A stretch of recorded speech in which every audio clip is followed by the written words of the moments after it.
শেরপুর সদর উপজেলার কামারিয়া ইউনিয়নের সূর্যদী দক্ষিণপাড়া কবিরাজ বাড়ি মোড় থেকে চাক্কার বাজার মোড় পর্যন্ত প্রায় 2 থেকে 3 কিলোমিটার কাঁচা মাটির রাস্তার বিভিন্ন জায়গায় রয়েছে গর্ত।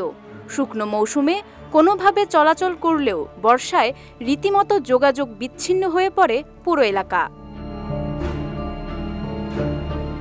প্রতিদিন চরম কষ্টে এ পথে যাতায়াত করছেন শিক্ষার্থী থেকে শুরু করে কৃষক, গাড়ি চালক ও পথচারীরা। এই রাস্তা দিয়ে অনেক সমস্যা হয় আমাদের, যাইতে আমরা স্কুলে যাই, তারপর নানা রকম দুর্ঘটনা হয়, আমাদের অনেক কষ্ট হয় রাস্তা দিয়ে চলাচল করতে। এই রাস্তার কারণে আমরা খুব বিপদ আছি, গাড়ি চালাইতে পারি না।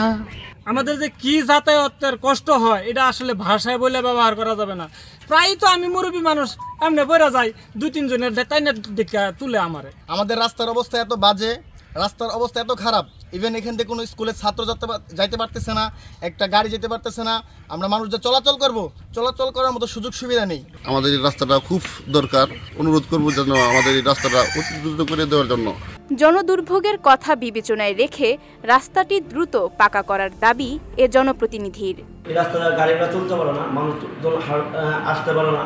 একটা রোগী হয়ে গেলে এই রাস্তায় তো উঠে যে একটা শেরপুর সদরে নিয়ে যাবে এই ব্যবস্থাও নাই। এই পরিষদের পক্ষ থেকে টিউনো স্যার এবং ডিসি স্যারকে অনুরোধ করতেছি যে দ্রুত এই রাস্তাটা মেরামত করা হোক।